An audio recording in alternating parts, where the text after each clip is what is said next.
सहज समजावे म्हणून हिंदी भाषेतून मराठी भाषेत रूपांतरित करण्यात आलेला आहे.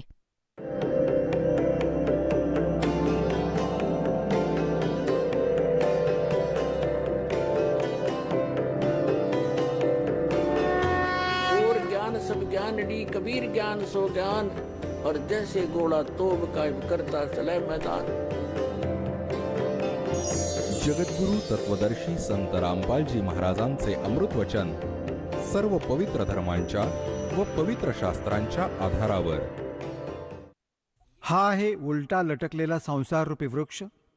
ऊर्ध्वमूलम अधशाखम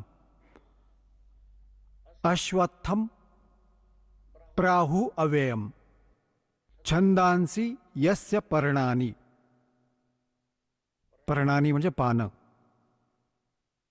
छंदांसी यस्य पर्णानी यत्तमवेद स वेदवित. ही पहा श्रीमद भगवत गीता, गीता प्रेस गोरखपूरहून प्रकाशित आहे. जयदयाळ गोयंदका याचे अनुवादक आहेत. अध्याय नंबर 15चा हा पंचदशोध्याय 15वा अध्याय आहे आणि पहिला मंत्र आहे ऊर्ध्वमूलम. हा पहिला मंत्र आहे. ऊर्ध्वमूलम अधशाखम अश्वत्थम प्राहु अव्ययम छंदांसी यस्य पर्णानी यः तमवेद सह वेदवित. वेद म्हणजे जाणणे पण होते. वेद हे चारही वेदांचे पण बोधक आहे. ऊर्ध्वम म्हणजे वरती, मूलम म्हणजे मूळ आणि अध म्हणजे खाली, शाखा. अश्वत्थम प्राहु अव्ययम हे संसाररूपी पिंपळाचं झाड अविनाशी म्हटलं गेलं आहे. छंदांचे म्हणजे याचे सर्व विभाग.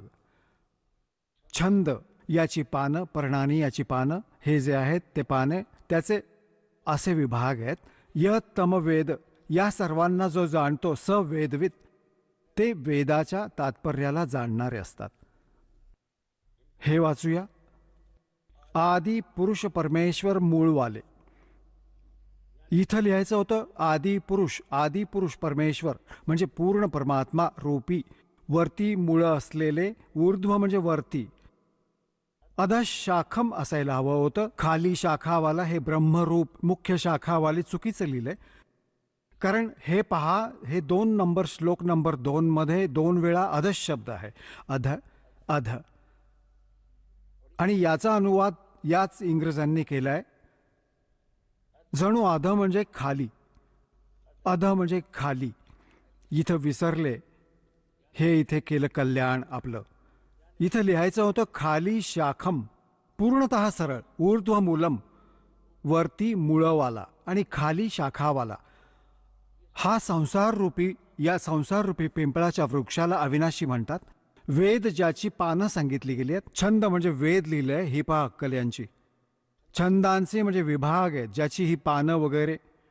आणि या सर्वांना, या संसाररूपी वृक्षाला जो पुरुष मुळासकट म्हणजे मुळांपासून पानांपर्यंत ज्याला तत्वाने जाणतो, तो स वेदवित. संस्कृत पण वाचा. ही काही लांबलचक गोष्ट नाही की आपण आधी कधी लक्ष दिलं नव्हतं याच्याकडे. स म्हणजे तो, वेदवित म्हणजे वेदांच्या तात्पर्याला जाणणारा, म्हणजे तत्वदर्शी संत आहे तो, जो याचे सर्व विभाग जाणतो. तर कोण आहे तो? कोणी सांगितलं हे ज्ञान? कबीर परमेश्वराने 600 वर्षांपूर्वी आणि रामानंदजींना जेव्हा त्या चारही वेदांचा ज्ञाता मानलं जात होतं, महर्षी रामानंदजी, आणि पुराणांना कंठस्थ पाठ करून ठेवलं होतं. बाल ब्रह्मचारी आणि 104 वर्षांचा झाला होता ओजी वाहता वाहता. जेव्हा परमात्मा भेटले होते आणि सतलोक दाखवून परत सोडलं होतं आपल्या स्थितीला, परिचित करून तेव्हा सांगितलं होतं, तुम साहेब तुम संत हो, तुम सतगुरु तुम हंस, गरीब दास तेरे रूप बिना और न दूजा अंश. तुम्ही साहेब, तुम्ही संत आहात. तुम्ही साहेब म्हणजे परमात्मा आहात आणि तुम्हीच वास्तवात जे तुमच्यात गुण आहेत, एक संत, तुम्हीच ते संत आहात आणि तुम्हीच सद्गुरू आहात. सतगुरू म्हणजे सत्य ज्ञान देणारा. तर आता पहा, हा उलटा लटकलेला संसाररूपी वृक्ष आहे. परमात्म्याने सांगितले होते, अक्षर पुरुष एक वृक्ष आहे जो जमिनीच्या बाहेर दिसतो, तो भाग त्याला वृक्ष म्हणतात, म्हटलं जातं. हे जाणून घ्या, एक वृक्ष आहे आणि हे खोड हा अक्षर पुरुष आहे, त्याला परब्रह्म पण म्हणतात. इतका भाग समजा या संसाररूपी वृक्षाचा, आणि यातून एक मोठी फांदी निघाली आहे, तो क्षरपुरुष आहे. हा अक्षरपुरुष, हा क्षरपुरुष, हा क्षरपुरुष इतका हा. याच्या मग 3 शाखा होतात. ये तीनों देवा शाखा हैं भाई, पाते रूप संसार. अक्षर पुरुष एक पेड़ है, निरंजन वाकी डारे. क्षरपुरुषाला निरंजन पण म्हणतात, ज्योती निरंजन, काळ. क्षरब्रह्म पण म्हणतात त्याला, क्षरपुरुष पण, कालब्रह्म पण. ही तर फांदी आहे. और तीनों देवा शाखा हैं भाई, पाते रूप संसार. ही अमृतवाणी परमात्म्याची. कबीर अक्षर पुरुष एक पेड़ है, निरंजन कहो, सरपुरुष कहो, वाकी डार, और तीनों देवा शाखा हैं, ये पात रूप संसार. आता आता पुण्यात्म्यांनो, परमात्मा म्हणत असतात 3 देवांची जो करेल भक्ती, म्हणजे भक्तीचा अर्थ होतो इष्ट रूपात मानून त्यांच्यावर आश्रित होणं, त्यांच्या व्यतिरिक्त अजून कोणाची पूजा नाही करत, म्हणजे इष्ट रूपात मानून जी साधना केली जाते त्याचे आपण भक्त म्हणवले जातो. तर काय सांगतात? तीनों गुण की भक्ति में ये भूल पड़े संसार, और कह कबीर निज नाम बिना तुम कैसे उतरो पार. आता परत बघा, गीताध्याय नंबर 15चा श्लोक नंबर 2, 15चा आणि श्लोक नंबर 2 मध्ये म्हटलंय, ज्या संसाराची तिन्ही गुणरूप पाण्यामुळे वाढलेली नाहीये, तिन्ही गुणरूप शाखा, विषय प्रवाला शाखा, संस्कृत पण वाचूया, विषय प्रवाला शाखा, म्हणजे हे विषय भोग रूप कोंभरूपी देव, मनुष्य, तिर्यक इत्यादी योनिरूपी शाखा नाही, विषय विकारांच्या शाखा आहेत. तिन्ही रजगुण ब्रह्मा, सद्गुण विष्णू, तमगुण शिवजी, खाली व वरती पसरलेली आहेत, सर्वत्र नाहीये. हे ऊर्ध्व म्हणजे वर आणि अधम म्हणजे खाली पसरलेली आहे. आणि मनुष्य लोकात कर्मानुबंधिनी म्हणजे कर्माच्या अनुसार बांधणारी, जसे ज्याने कर्म केले आहे इतकेच फळ देतात, हे बांधून ठेवतात या तिन्ही देवता. हे याची आहे मुख्य मुळं आहेत. ही संसाररूपी वृक्षाची मुळं नाहीत, आपल्याला इथे बांधून ठेवतात, कर्माप्रमाणे बांधून ठेवायचे हे मूळ कारण आहे. हे ब्रह्मा विष्णू महेश हे खाली व वरती व्यापून असतात, सगळीकडे नाही. आता तिसऱ्यात काय सांगितलंय की ह्या संसार वृक्षाचे स्वरूप जसे सांगितले गेले आहे तसे इथे विचार काळात गीता ज्ञानदाता सांगतो, जसं त्याच्या विषयात जाणकार सांगतात तो इथे नाही मिळत. तो या संसाररूपी वृक्षाचा जसं स्वरूप सांगितलंय तसं या विचार काळात म्हणजे तुझ्या आणि माझ्या गीतेच्या विवेचनात, विचार मंथनात नाही मिळत. म्हणजे मी नाही सांगू शकणार त्याबद्दलची पूर्ण माहिती, कारण याचा न आदी आहे ना अंत आहे. गीता ज्ञानदाता सांगत आहे की मी याच्या आदी व अंताशी परिचित नाहीये आणि ना याची चांगल्या प्रकारची स्थिती आहे.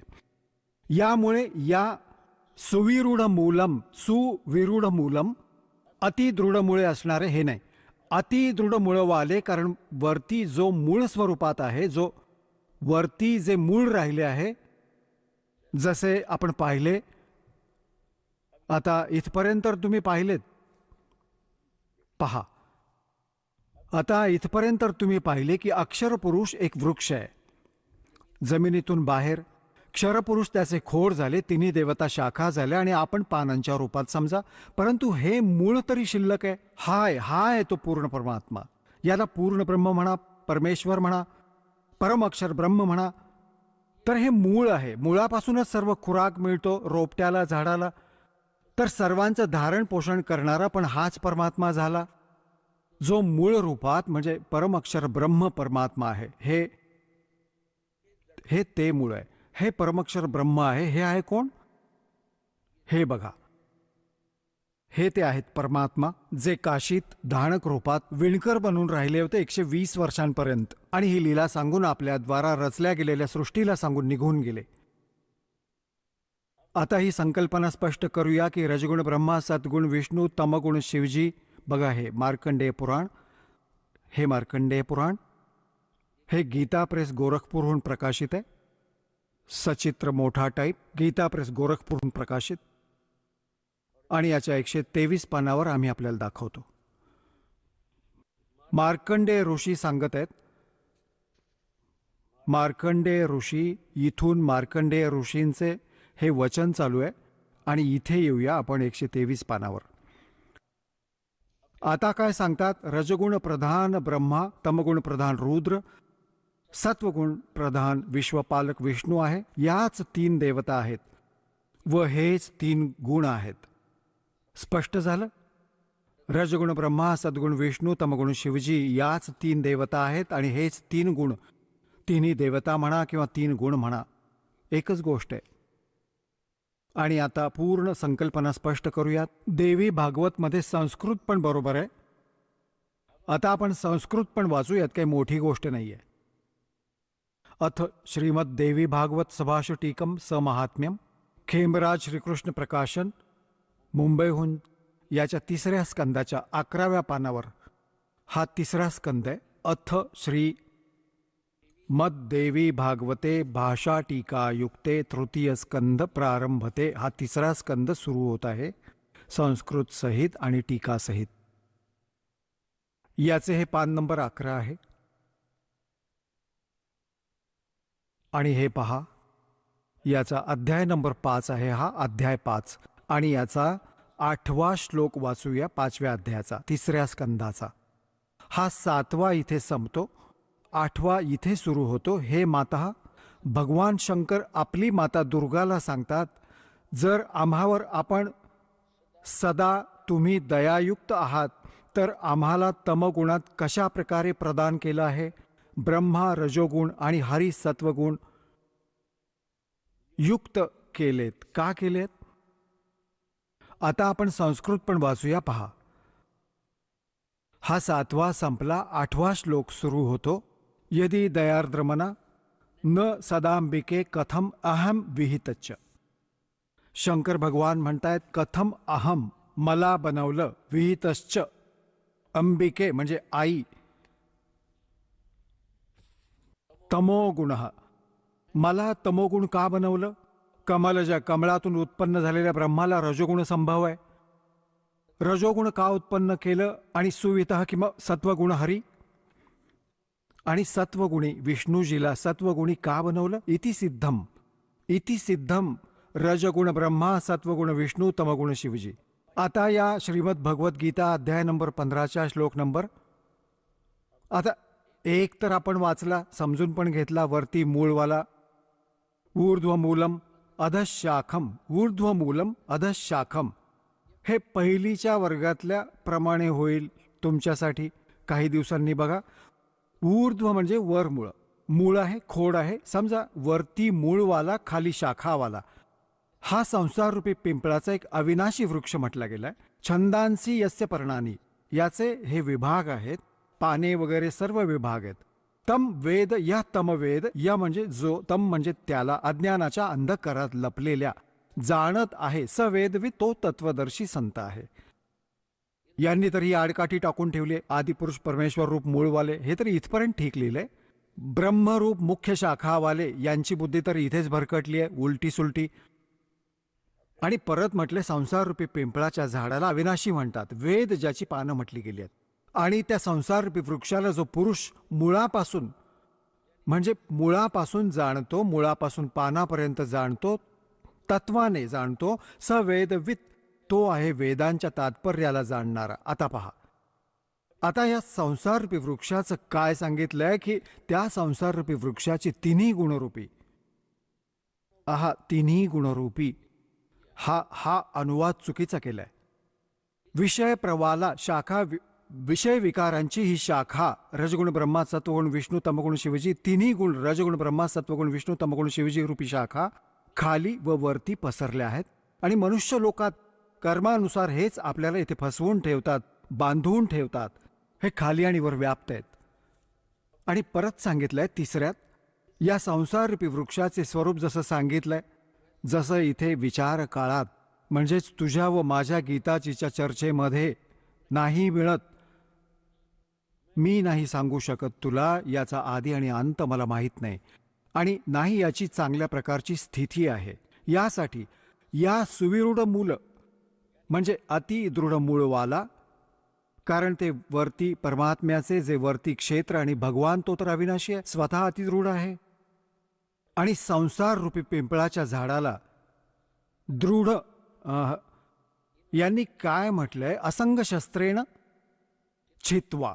याचा अर्थ होतो वैराग्यरूप शस्त्राद्वारे नाही, तत्वज्ञान रूपी शस्त्राद्वारे कापून. म्हणजे त्या तत्वज्ञान रूपी, त्या तत्वज्ञानाने समजून त्यानंतर.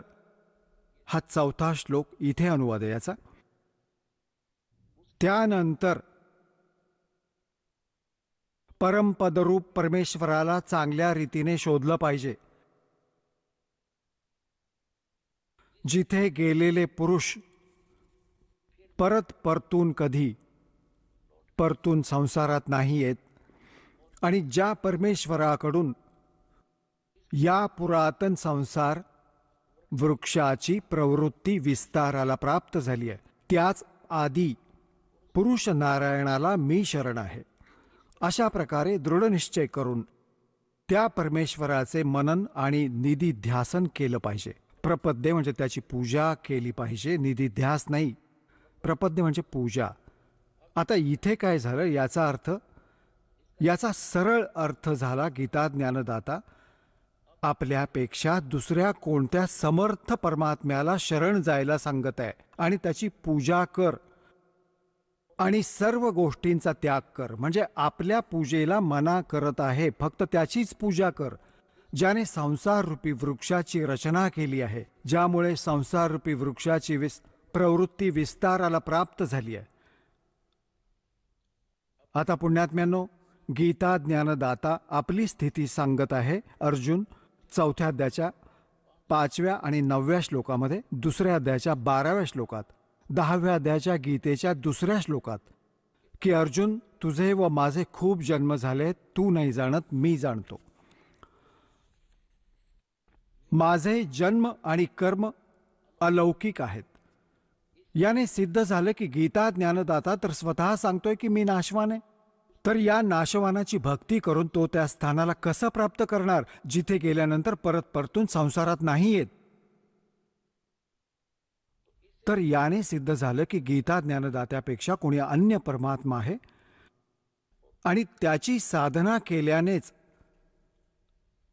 हा जन्म आणि मृत्यूचा दीर्घ रोग जाईल. आणि जोपर्यंत हा जन्म आणि मृत्यूचा रोग नाही जाणार, तोपर्यंत आपण सुखी नाही होऊ शकत. मोक्ष, आपला मोक्ष नाही होऊ शकत. आपण इथे बंधनात बांधलेले आहोत, कर्मांच्या बंधनाने. आणि सतलोकात गेल्यानंतर आपल्यावर कोणत्याही प्रकारचा कोणताही दबाव नाही. आता पुण्यात्म्यांनो, जसं हे अन्य संत सांगतात की परमात्मा तिथे निराकार आहे, सतलोकात प्रकाशच प्रकाश आहे. परत आपण काय दिवे लावणार, त्या प्रकाशात जाऊन काय करणार बाबा? त्यात बुडून मरायचंय. तिथे एखाद्या माथेफिरूने म्हटलं की तिथे थेंब थेंब फिरत आहे प्रकाशात आत्मे, जसे तिथे मजा करतात. थेंबांनी काय मजा येणार सांगा? मासा फिरतो पाण्यात, धक्के खात असतो. आता तिथे जशी ही सृष्टी आहे अशीच्या अशी आहे तिथे, परंतु त्याचे साहित्य नाशवान नाहीये. शरीर जे आहे प्रत्येक नरनारीचे अमर शरीर आहे, युवा शरीर आहे, कधी वृद्ध नाही होत, कोणता आजार नाही, कसली कमतरता नाही. आता इथे काय करतो आपण? ज्याच्याकडे थोडेसे पैसे जमा झाले, मुलांना लागली सुट्टी, मग धक्के खायला जातो आपण सिमला आणि कुलू आणि मनालीमध्ये सैरसपाटा करायला. आणि तिथे किती दिवस राहतो? 5-4 दिवसानंतर खिसा रिकामा झाल्यावर परत इथे येऊन पूर्ण दिवस त्याच उकाड्यात परत राहतो. तर आपण हे सैरसपाटे ना तिथे करूया सदलोकात. कित्येक ना कोणतं काम करायचं, ना मृत्यू होणार, म्हातारी वृद्ध अवस्था येणार, ना रागद्वेष, पूर्णतः नाममात्र पण नाही राहत. आणि पुण्यात्म्यांनो, इथे तर नाही माहीत किती चांगला माणूस दिसतो आणि कोणतं संकट उभं करेल एका मिनिटात घरावर. परिवारातील सदस्य असं कोणी कोणता खटला करेल, कोणी दुसरा पैसे घेऊन नाही देणार परत, धक्काबुक्की, हाणामारी, खटले, लढणे. तर तिथे असं काही नाहीये. आणि पुण्यात्म्यांनो, इथे पहा, आपण म्हातारे होऊ नये आणि मृत्यू येऊ नये, भले कितीही दुःख येऊ दे, कोणताच प्रॉब्लेम नाहीये, कारण पूर्णतः सवयीच्या अधीन झालोय. त्याच्याबरोबर खेचाखेची करत राहण्याची, तर तिथे कोणतंही दुःख पण नाही, तर तिथली आवड निर्माण होईल तुम्हाला. इथे तर मृत्यू येणारच आहे, तर तुम्ही पदराला गाठ बांधून ठेवा. तुम्ही ना समज असलं तर हे होणारच होणार आहे, हे समजलंच आहे, हे सगळ्यांना माहिती आहे. आणि परत इथे ज्या घर आणि बंगला, मुले आणि मुलींना, या गाड्यांना तुम्ही तुमचे मानत असाल, हे तुमचे कुठे आहेत? मृत्यू होताच आहे तर संपणार तुमच्यापासून. मग यांची आशा का ठेवायची? कारण इथे या ज्ञानाने तुमची आशा दूर होईल आणि इथे खऱ्याच्या आधाराने दूर होईल. इथून यात कोणतीच आस्था नाही राहणार. इथे किती सुखाने राहतात तुम्हाला माहीत होईल. हे ठिकाण ठीक नाही, तर मग का नाही आवड? मग इथून आशा दूर होईल तेव्हा तिथे लागेल. और जहां आशा ता वासा हुई, मन कर्म वचन सुमरियो सोई. तर त्यात आवड बनेल तुमची. यांना इथे कितीही गोष्टी सांगू द्या, तिथे तिथे जाऊन लीन होतो. लीन कोण होऊ इच्छितो? या काय सांगायच्या गोष्टी आहेत? तर परमात्म्याने येऊन ते ज्ञान दिलं आणि डोळ्यांनी पाहिलं. त्या महापुरुषांनी सांगितलं ज्यांनी परमात्म्याला पाहिलंय, आणि तिथून परत येऊन सांगितलं की परंतु त्यांनी असं सांकेतिक भाषेत लिहिलं आहे, ते जनसाधारणाला समजू नाही शकत. त्यासाठी शिक्षकाची आवश्यकता असल्याचं सांगून गेलेत कबीर भगवान साहेब. कि गुरु बिन माला फेरते, गुरु बिन देते दाने, गुरु बिन दोनों निष्फल हैं, चाहे पूछो वेद पुराण. गुरु बिन वेद पढ़े जो प्राणी, समझे न सार रहे अज्ञानी. गुरु बिन काहू न पाया ज्ञाना, ज्यो थो था बुस छड़े मूड किसाना. तर गुरुला इतकं महत्व यासाठी दिलं की तो अशा सांकेतिक भाषेत लिहिलं. परमात्मा कबीर साहेब आपल्या वाणीला लिहून गेले की कबीरपंथी नाही समजू शकले, कारण काळाने म्हटलं होतं की तुझ्या नावाने मी 12 पंथ चालवीन. 12 पंथ करूं मैं साजा, नाम तुम्हारा ले करूं आवाजा. 12 पंथ नाम जो ले ही, हमरे मुख में आन समोई. और अनेक पंथ चलाऊं, या विद जीवों को भरमाऊं. जाओ जोग जीत संसारा, जीव न माने कहा तुम्हारा. जीव तुम्हारा कहा न माने, हमारी ओढ़ हो बाद बखाने. आता हे कबीर पंथी नाही समजू शकले परमात्म्याच्या महिम्याला, आणि कबीर सागरमध्ये वाचत येते. कबीर वाणी वाचत यांच्या पिढ्यानपिढ्या गेल्या, त्यांच्या 6 15 600 वर्षात. आणि हे कख नाही समजू शकले सतलोक आणि सत्पुरुषाच्या बाबतीतले. यासाठी आदरणीय धर्मदास साहेबजींना परमात्म्याने सांगितलं होतं, धर्मदास मेरी लाख दुहाई, ये मूल ज्ञान की तरह बाहर ना जाए. मूल ज्ञान बाहर जो पड़ी, या बिचली पीढ़ी हंस नी चरही. तर यासाठी परमात्म्याने त्या काळाबरोबर लपाछपी करून, आणि आता तुम्हाला शिक्षित बनवायला लागेल, नाहीतर हे विष आपल्याला कधी नाही खाऊ देणार तो भगवान. 4थं युग संपत आलं तरी हे विष आमच्या जवळ येऊ नाही दिलं या शिक्षणाचं. इतकं बेईमान बनवतं हे शिक्षण. परंतु आता काळाने म्हटलं होतं की त्यांचं इतकं पतन करेल. नकली पंथ आपल्या नावाने, तुझ्या नावाने, कबीर नावाने पंथ चालवेन. आणि कबीर सद्गुरू आहे, कबीर साहेब आहे. आम्ही कबीरपंथी आहोत. गीत गात राहतील आणि त्यांच्या मुखात तो मंत्र तर नाहीये ज्याने मोक्ष होईल, तर माझ्या मुखात फसून राहतील. त्या 12 त्या पंथात जे नाव घेतील ते माझ्याच मुखात राहतील. आता परमात्म्याने दया केली. पुण्यात्म्यांनो, या दासाला पाठवलं आपला प्रतिनिधी बनवून, आणि ती बुद्धी दिली या दासाला परमात्म्याने, कबीरजींनी आपल्या द्वारे लिहिल्या गेलेल्या त्या सांकेतिक शब्दांना आता या दासाद्वारे सार्वजनिक करत आहे तुमच्या समोर.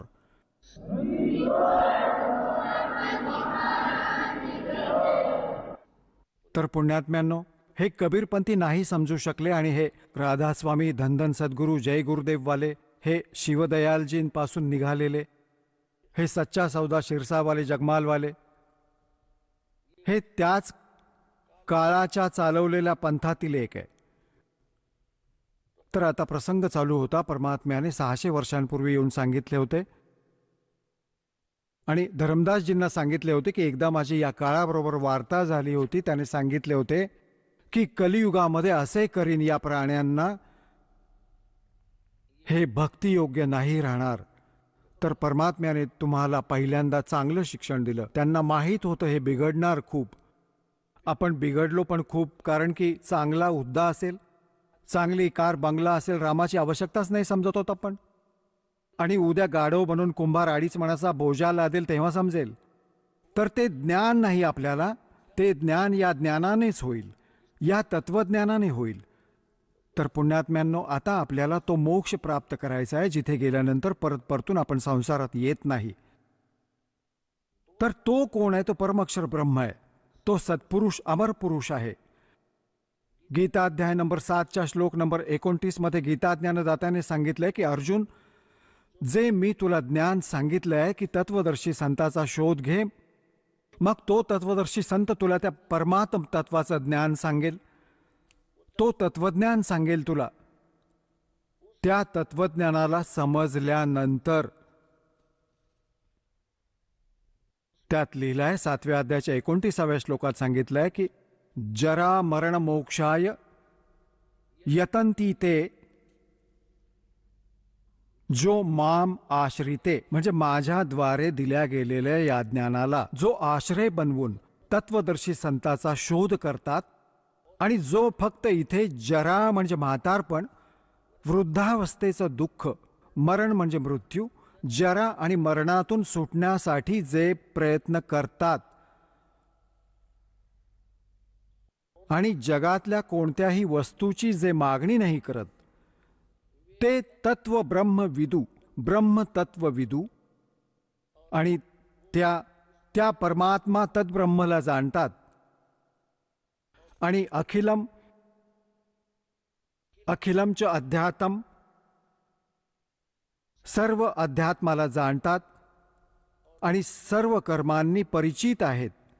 इथल्या सगळ्या कर्मांनी आणि पूर्ण अध्यात्म मार्गाने ते लोक परिचित आहेत, जे फक्त जरा आणि मरणातून मोक्षासाठीच प्रयत्न करत आहेत.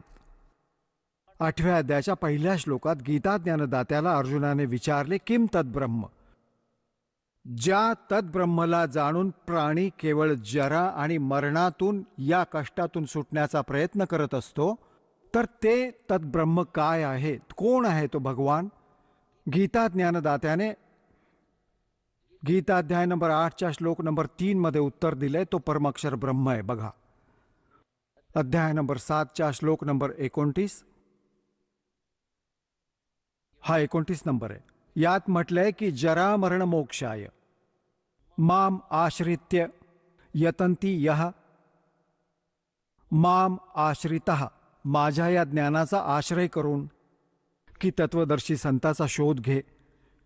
तर हे यतंती यह, जे प्रयत्न करतात, जरा आणि मरण मोक्षाय, जरा आणि मरणाच्या मोक्षाच्या साठी जे प्रयत्न करतात, ते ब्रह्मतत्विदू कृष्णाम आध्यात्मच कर्म अखिलम, ते पूर्ण अध्यात्माला, तत्ब्रह्मला आणि सगळ्या कर्मांनी परिचित आहेत, जाणत आहेत. विदू म्हणजे जाणतायत. याचा अनुवाद वाचूया. जे मला शरण येऊन जरा आणि मरणातून सुटण्यासाठी, जरा म्हणजे म्हातारपण, वृद्धावस्था असं लिहिले त्यांनी इथे, ते पुरुष त्या तत्ब्रह्म त्या ब्रह्मला, संपूर्ण अध्यात्माला, संपूर्ण कर्मांना जाणतात. त्या 3ऱ्या श्लोकात हे सांगितलंय 8व्या अध्यायाच्या, की फक्त जे मलाच सर्व काही समजत आहेत ते मलाच जाणतात. ते तर मलाच जाणतात बस. मग इथे सांगितलंय 8व्या अध्यायाच्या पहिल्या मंत्रात अर्जुनाने विचारलं गीतेत की किम तद्ब्रह्म, किम अध्यात्म, किम कर्म पुरुषोत्तम, अधिभूतम च किम प्रोक्तम, अधिदेवम किम उच्यते. याचा ते ब्रह्म काय आहे. आणि याचे 8व्या अध्यायाच्या 3ऱ्या श्लोकात उत्तर दिलंय गीता ज्ञानदात्याने. 8व्या अध्यायाच्या 3ऱ्या श्लोकात तो परमक्षर ब्रह्म आहे. आता याने सिद्ध झाले की गीता ज्ञानदात्याहून कोणी अन्य परमशक्ती आहे जी जीवाला पूर्ण सुखी करू शकते आणि पूर्ण मोक्ष प्रदान करू शकते. आता इथे गीता अध्याय नंबर 8च्या श्लोक नंबर 5 व 7 मध्ये गीता ज्ञानदात्याने सांगितलं आहे की माझी भक्ती कर, मलाच प्राप्त होशील. आणि 8व्या अध्यायाच्या 8, 9, 10 या 3 मंत्रात म्हटलंय की त्या परमेश्वर, जर तू साधना करशील त्याच्या भक्तीच्या कमाईच्या ताकदीने, योगाच्या ताकदीने, भक्तीच्या शक्तीच्या ताकदीने तू त्याला प्राप्त होशील. 8व्या अध्यायाच्या 13व्या श्लोकात गीता ज्ञानदाता आपल्या साधनेचा मंत्र सांगतात. ओम इति एकाक्षरम ब्रह्म व्याहरण माम अनुस्मरण य प्रयाती त्यजन देहम स याती परमाम गतिम. मज ब्रह्मचा केवळ एक ओम मंत्र आहे आणि जो याचं अंतिम श्वासापर्यंत स्मरण करतो, त्याचं शेवटच्या श्वासापर्यंत स्मरण करत सोडून जातो, तो ओमने मिळणाऱ्या परमगतीला प्राप्त होतो. ओमने मिळणारी परमगती कोणती आहे? ब्रह्मलोक. 8व्या अध्यायाच्या 16व्या श्लोकात सांगितलंय की ब्रह्मलोकपर्यंत, ब्रह्मलोकात गेलेले प्राणी मग परत जन्म मृत्यूमध्ये येतात. तर याने पण पूर्ण मोक्ष नाही झाला, जन्म मृत्यूचा दीर्घ आजार संपला नाही. मग 17व्या अध्यायाच्या 23व्या श्लोकात गीता ज्ञानदात्याने सांगितलंय त्या परमक्षर ब्रह्मला प्राप्त करण्याचा ओम तत्सत इति निर्देशः ब्रह्मणः त्रिविधः स्मृतः. ब्रह्मण म्हणजे सच्चिदानंद घन ब्रह्म. बघा 17व्या अध्यायाचा 23वा श्लोक दाखवतो. अध्याय नंबर 17 आणि श्रीमद भगवत गीता हा 23वा श्लोक. ओम तत्सत इति निर्देशः ब्रह्मणः त्रिविधः स्मृतः ब्राह्मणः तेन वेदाच यज्ञाच विहितः पुरा. याला स्पष्ट केले ओमचे ओम, तत् तत् सत सत, ओम तत्सत असे. हे 3 प्रकारचे ब्रह्मणे म्हणजे सच्चिदानंद घनब्रह्मचे नाव म्हटले आहे. ब्रह्मणे म्हणजे सच्चिदानंद घनब्रह्म करतात म्हणजे परमअक्षर ब्रह्म समजा, याला परमअक्षर ब्रह्मचे नाव आहे. आता आपण परत येऊ, परत 8व्या अध्यायाच्या अध्याय नंबर 8 वरच परत येऊया. हे बघा 13व्या श्लोकावर हे पहा. 8व्या अध्याय, 8वा अध्याय गीताजीचा आणि हा 13वा श्लोक इथे आहे, 13वा. आता आपण संस्कृत पण वाचण्यायोग्य झालोत असं काही नाहीये. देवनागरी लिपी आहे ती. ओम इति एकाक्षरम ब्रह्म व्याहरण माम अनुस्मरण य प्रयाती त्यजन देहम स याती परमाम गतिम. आता हा गीता ज्ञानदाता सांगतो की माम ब्रह्म, मज ब्रह्मचा ओम इति, ओम हे एकाक्षरम, एक अक्षर आहे, नथिंग एल्स. व्याहरण अनुस्मरण म्हणजे उच्चारण करून स्मरण करत करत. य याती त्यजन देहम, य प्रयाती त्यजन देहम, जो शरीर सोडून जातो, याचे श्वास स्मरण करत करत य याती परमाम गतिम, तो परमगतीला प्राप्त होतो. इथून चालू होते ओम ओम. जो पुरुष आहे ओम, या एका अक्षर ब्रह्मचे उच्चारण करत करत आणि त्याच्या अर्थस्वरूप मज निर्गुण ब्रह्मचे चिंतन करत करत शरीराचा त्याग करून जातो, तो पुरुष परमगतीला प्राप्त होतो. ओमने होणारी परमगती ती कोणती आहे? ब्रह्मलोकात गेलेले प्राणी परत पुनरावर्तीमध्ये येतात. बघा 8व्या अध्यायाचा इथेच आहे 16वा श्लोक. हे अर्जुन, ब्रह्मलोक पर्यंत सर्व लोक पुनरावर्तीमध्ये आहेत. हा स्टार लावून त्यांनी ते विश्लेषण पण केले आहे. अर्थात ज्यांना प्राप्त होऊन मागे परत संसारात यायला लागेल, जिथे जाऊन पण परत संसारात यायला लागेल असे पुनरावर्ती म्हणतात. याला पुनरावर्ती, याचे विश्लेषण केलं, पुनरावर्तीचा अर्थ स्पष्ट केला यांनी. तर याने सिद्ध झालं की ब्रह्मलोकात गेलेले प्राणी पण परत येतात. ओम नामाचा जप करणारे आगे गए ना बावड़े रहते भी सब जाही, बिन साहेब की बंदगी कहीं छोड़ ठिकाना नहीं. आता 8व्या अध्यायाचा 5 आणि 7 आणि 8, 9, 10 मंत्र कन्सेप्ट क्लिअर करेल. बघा 8व्या अध्यायाचा आता आपण हा 5वा श्लोक वाचूयात. गीता ज्ञानदाता सांगतो, जो साधक शेवटच्या काळात पण माझे स्मरण करत शरीराचा त्याग करून जातो, तो माझ्या साक्षात स्वरूपाला प्राप्त होतो नाही. तो मदभावम याती, माझ्यावाल्या भावाला प्राप्त होतो, माझ्यावर आसक्त होतो. आणि यात कोणता संशय नाहीये. 6व्यात हे सांगितलंय की जो अंतसमयी ज्या पण कोणत्या भावामध्ये भावित राहतो, अंतसमयी त्यालाच प्राप्त करतो मृत्यूनंतर. 6व्यामध्ये एक नियम सांगितलाय, विधान सांगितलंय. जा साता बासा हुई. याचा अर्थ हा आहे, हे कुंतीपुत्र अर्जुन, अंतकाळात ज्या ज्या भावांचं स्मरण करत करत शरीराचा त्याग करून करतो तर त्यालाच प्राप्त होतो. सदा त्याच तद्भावम भावितः, त्याच भावाने भावित राहतो, म्हणजे त्यावर आसक्त राहतो, त्यातच भावना बनून राहते. याचा अर्थ हा आहे. पुढे सांगितलंय, म्हणून 7व्यात सांगितलंय, म्हणून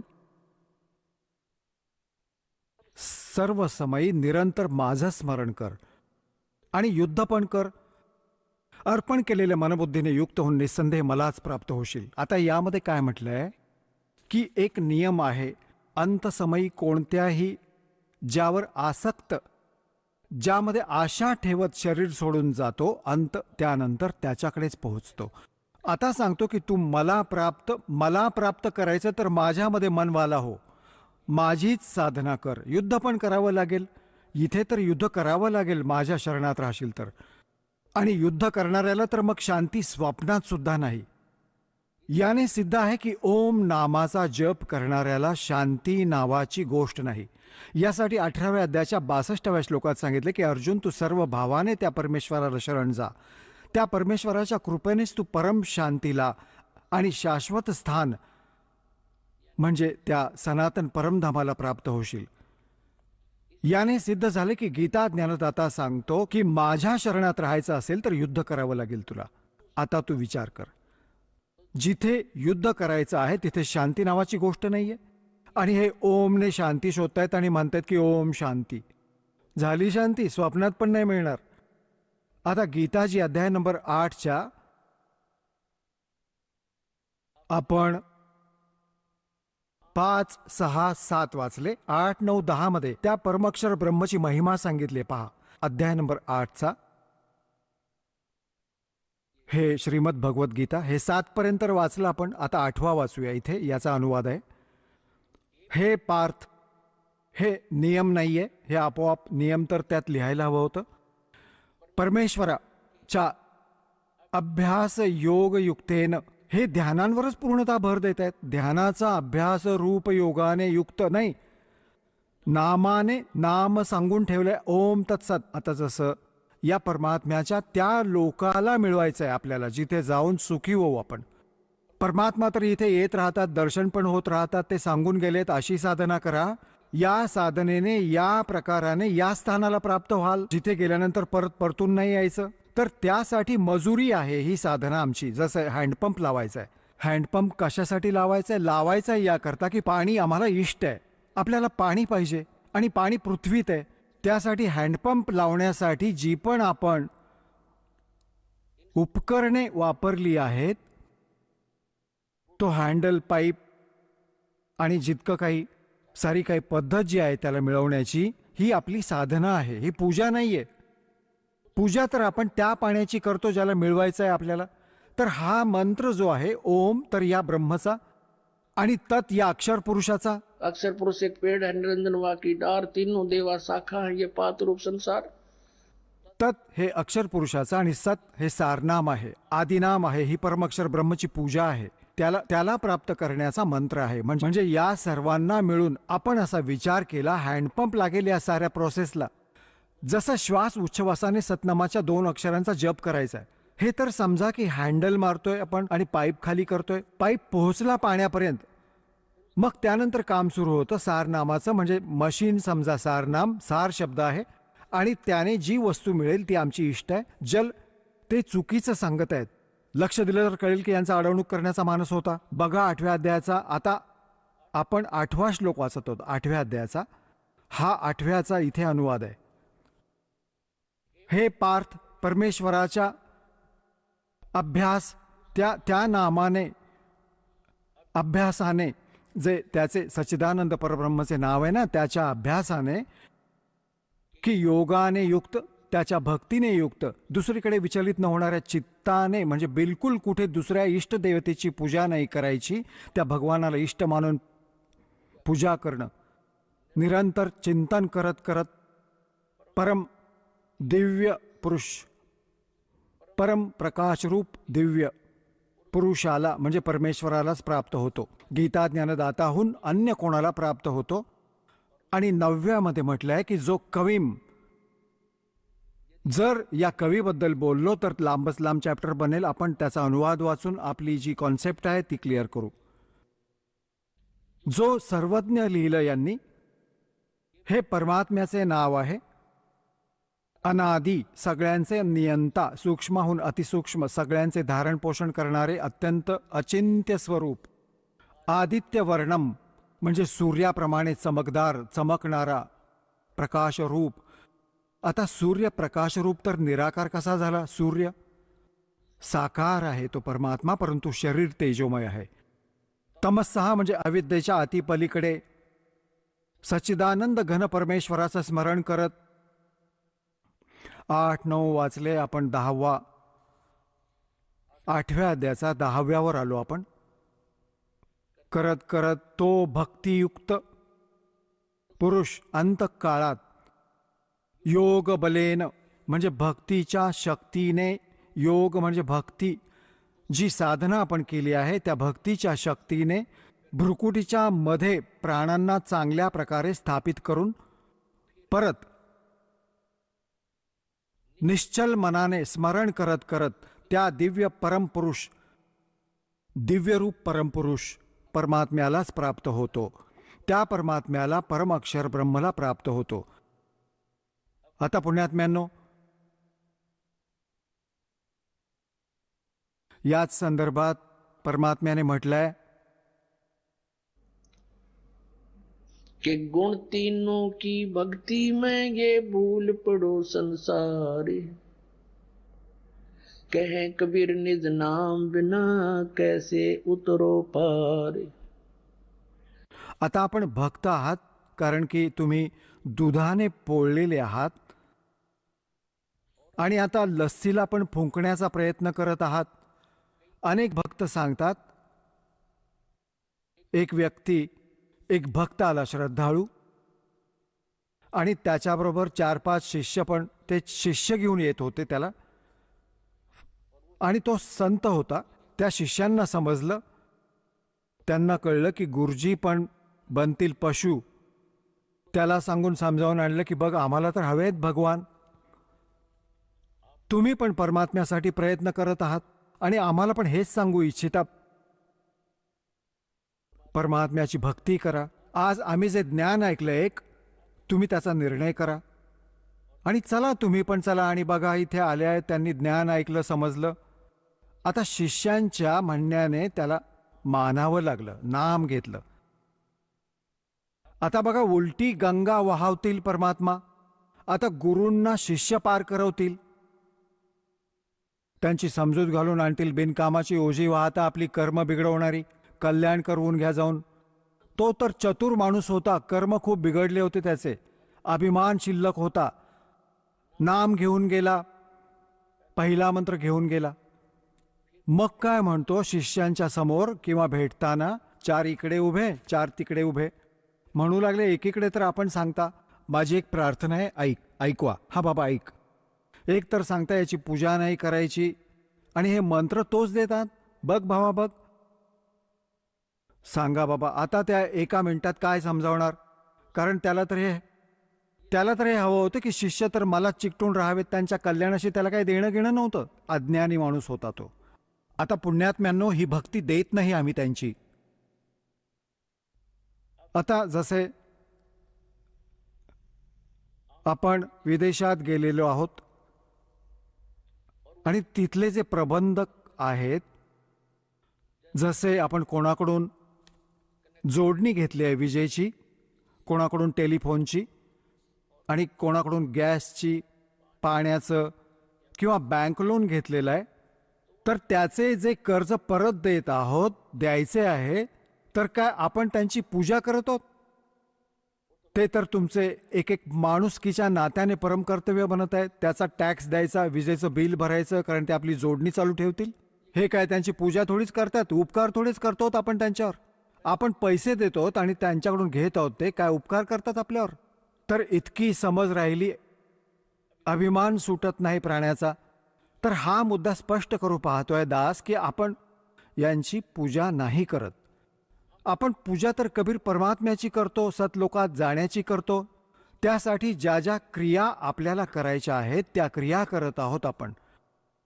आता यांची मजुरी करत आहोत, साधना करत आहोत, पूजा नाही करत आहोत आपण.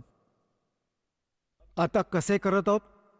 पहिले तर हा मुद्दा स्पष्ट करूया कि 3 देव की जो करते भक्ति उनकी कदे ना होवे मुक्ती. आता ही तर आहे खरी साधना. असे केल्याने लाभ होईल, गीता ज्ञानदाता सांगतो. आणि जे या तिन्ही देवतांपर्यंतची पूजा करतात, 7व्या अध्यायाच्या 12 पासून आणि 15 पर्यंत, रजगुण ब्रह्मा, सत्वगुण विष्णू, तमगुण शिवजी यांची जे साधना करतात, यांना इष्ट मानून जे पूजतात, त्यांच्यासाठी सांगितलंय. जे यांना फायनल गॉड मानतात, कंप्लीट गॉड, त्यांच्यासाठी सांगितलंय की ते मुक्ती प्राप्त नाही करू शकत, मोक्ष प्राप्ती नाही होऊ शकत त्यांना. या 7व्या अध्यायात निर्णायक ज्ञान दिलंय. आणि हे सांगितले गीता ज्ञानदाताने की अर्जुन, आता असं ज्ञान सांगीन जे जाणल्यानंतर परत काहीच शिल्लक जाणण्याचे नाही राहणार. आणि बिलकुल खरे सांगितलंय. बघा, हा 7वा अध्याय, याचा 2रा मंत्र बघा. मी तुझ्यासाठी या विज्ञान सहित तत्वज्ञानाला पूर्णपणे सांगीन, ज्याला जाणून संसारात परत अजून काही पण जाणण्यायोग्य शिल्लक नाही राहणार. झालं पूर्ण. आपण याला जरा थोडक्यात वाचूया. 7व्या अध्यायाचा आपण 12 पासून सुरू करू. 7व्या अध्यायाचा आपण 12 पासून सुरू करूया. हा 12वा श्लोक.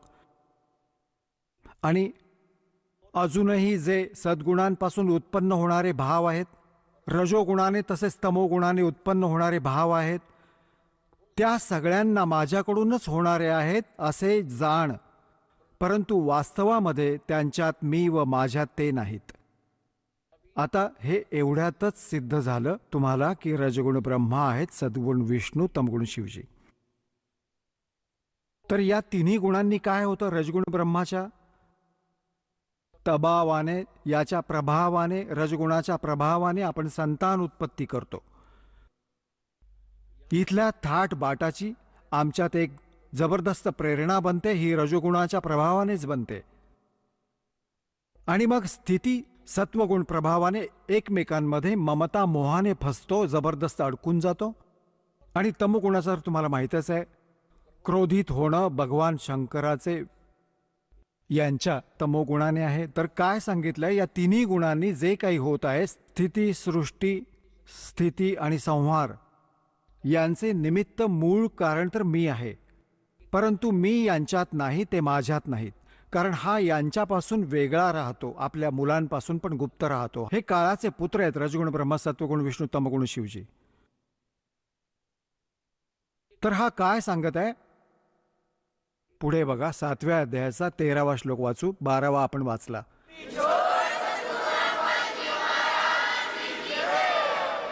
चला आता आपण त्या श्रद्धाळूंचे अनुभव जाणून घेऊयात ज्यांनी जगद्गुरू तत्वदर्शी संत रामपालजी महाराजांकडून दीक्षा प्राप्त केलेली आहे, तसेच त्यांच्याद्वारा सांगितलेल्या भक्ती मार्गावर चालत आहेत.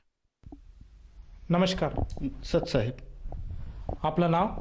साळुंके भालचंद्र काशीनाथ. आपण कुठून आलात? मी राहणार बुधगावचा आहे. बुधगाव तालुका, चोपडा, जिल्हा जळगाव. आपला व्यवसाय काय आहे? माझी शेती हा व्यवसाय आहे. काही पंक्चरचे दुकान आहे, मोटरसायकल पंक्चर वगैरे. संत रामपालजी महाराजांची गुरुदीक्षा आपण कधी घेतली? संत रामपालजी महाराज यांची गुरुदीक्षा मी 5/4/2018. संत रामपालजी महाराजांची गुरुदीक्षा घेण्या अगोदर आपण व आपला परिवार कोणती भक्तिसाधना करत होतात? संत रामपालजी महाराजांची गुरुदीक्षेच्या पहिले आम्ही परंपरेप्रमाणे शंकरजी, हनुमान, जे रूढी परंपरे कुळदेवता वगैरे राहता त्यांची पूजा करत होतो. आणि पूजा करत करत करत करत एवढी वर्ष होऊन गेली तरी ती अजून तो जोपर्यंत नामदीक्षा येत नव्हतं तोपर्यंत त्यांचीच पूजा चालू होती आमची.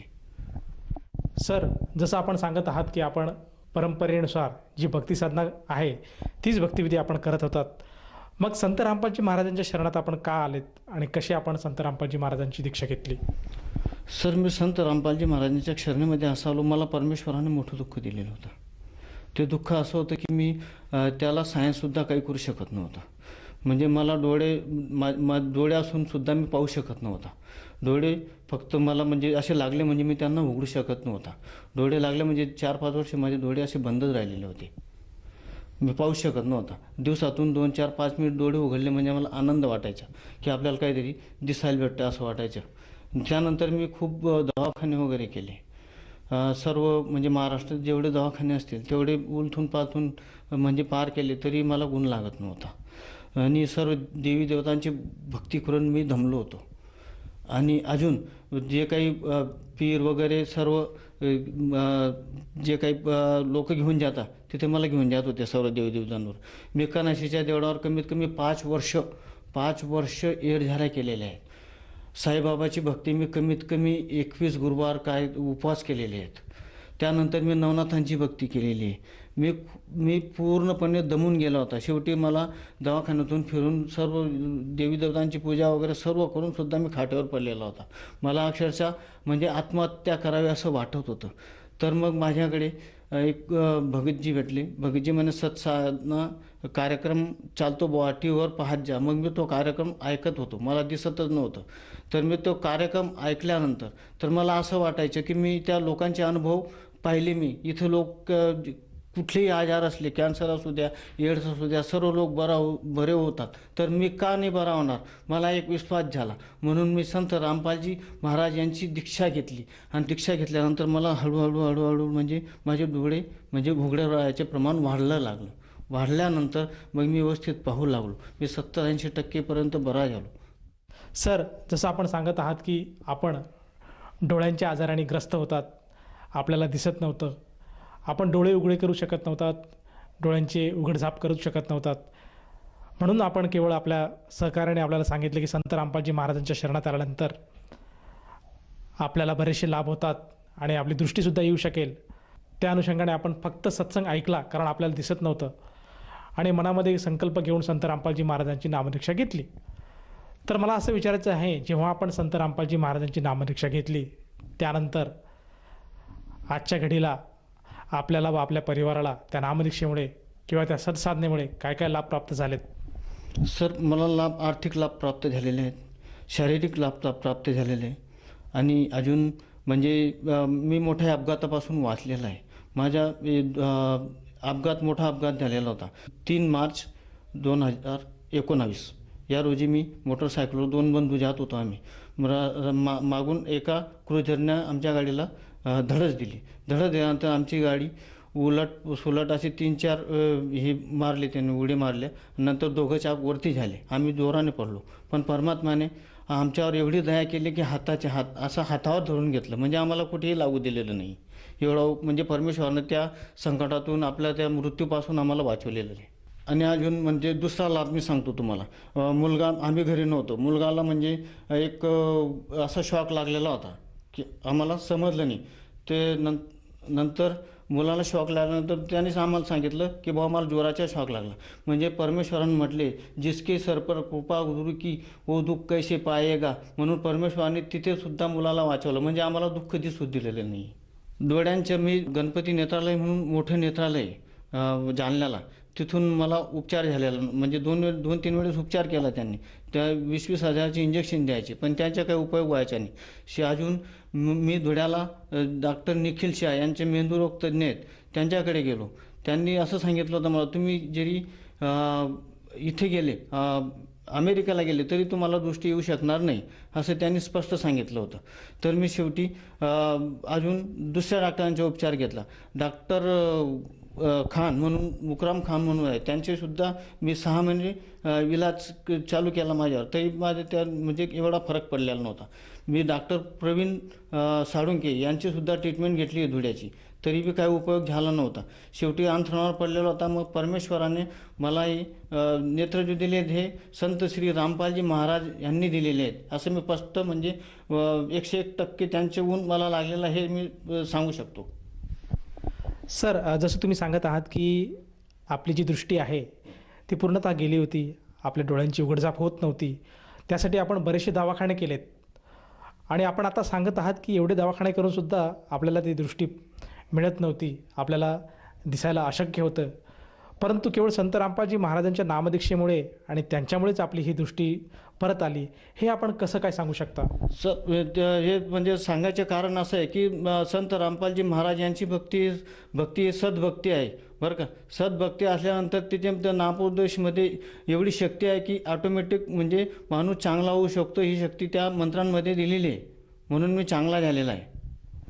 सर, जसं तुम्ही सांगत आहात की संत रामपालजी महाराजांच्या भक्तिविधीमुळे आज आपली नेत्रदृष्टी प्राप्त झाली, आपल्याला पूर्ववत आपण पाहू शकत आहात. तर ह्या अनुषंगाने जे आपले आप्तेष्ट आहेत, जे नातलग आहेत, तसेच जो भगत समाज आहे, जो श्रोतावर्ग आज आपल्याला टी व्हीवर बघत आहेत, त्यांना आपण काय संदेश द्याल?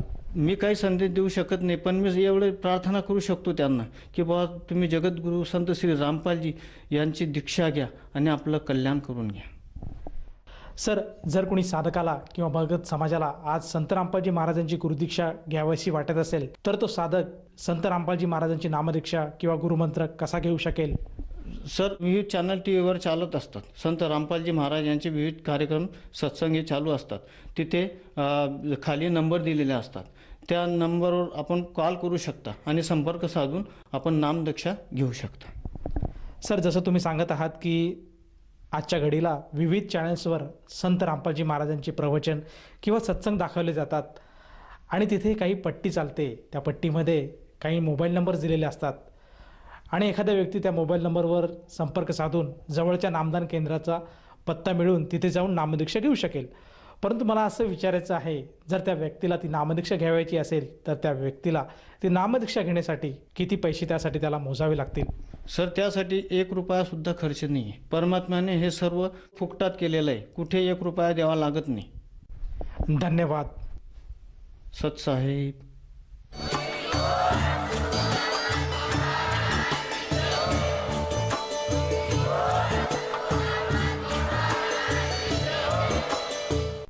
आपण ऐकत होता जगद्गुरु तत्वदर्शी संत रामपालजी महाराजांचे मंगल प्रवचन. निःशुल्क नामदीक्षा प्राप्त करण्यासाठी आणि अधिक माहितीसाठी संपर्क करा 7030303951 7030303952. आमची वेबसाईट आहे www.jagadgururampalji.org. सर्व पवित्र धर्मांच्या व पवित्र शास्त्रांवर आधारित प्रमाणित अनमोल पुस्तक ज्ञानगंगा किंवा जगण्याचा मार्ग यापैकी कोणतेही एक पुस्तक निःशुल्क मागवण्यासाठी आम्हाला आपले पूर्ण नाव, पूर्ण पत्ता, पिनकोड सहित आणि फोन नंबर लिहून 7030303951 7030303952 नंबरवर SMS करू शकता किंवा आम्हाला 70303030